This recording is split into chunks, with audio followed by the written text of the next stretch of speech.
New tonight, San Diego is the third most childless major city in the country. That's according to new numbers released by the U.S. Census Bureau, which show there are fewer children now in San Diego compared to a decade ago. In 2014, U.S. Census data showed 20% of San Diego's population was under the age of 18. 10 years later, that number has changed. It's now at 17%, making San Diego the third most childless city in the country behind Seattle and San Francisco.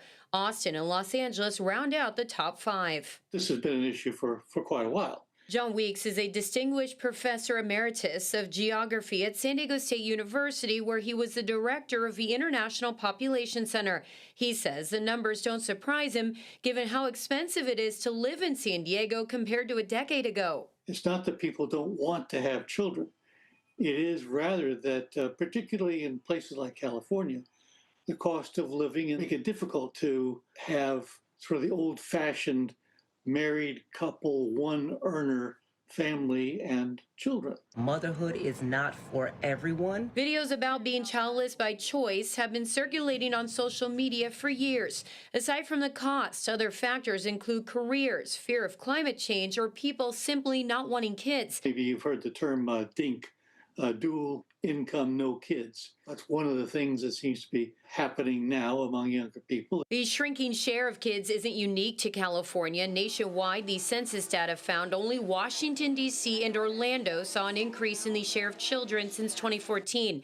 As for where the majority of children are living, Laredo, Texas took the top spot with the largest share of children at 30%.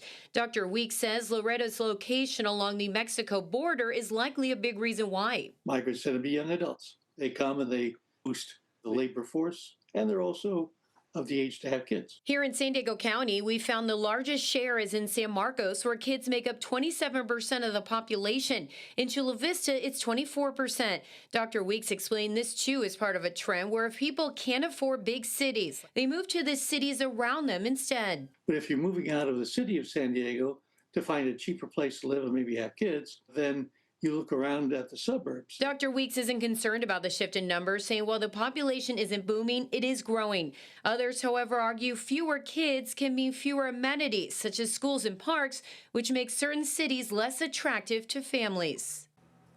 Now, when you're struggling to pay your rent and your electric bill, it makes sense. Exactly. And he was telling me today, a lot of times people want to have kids, but they're stuck in school or focused on their jobs, and by the time they decide, it might be too late where they're unable to do so. So there's a lot of factors that go into this, but cost of living is what the experts believe is really contributing to these loss in numbers. All right.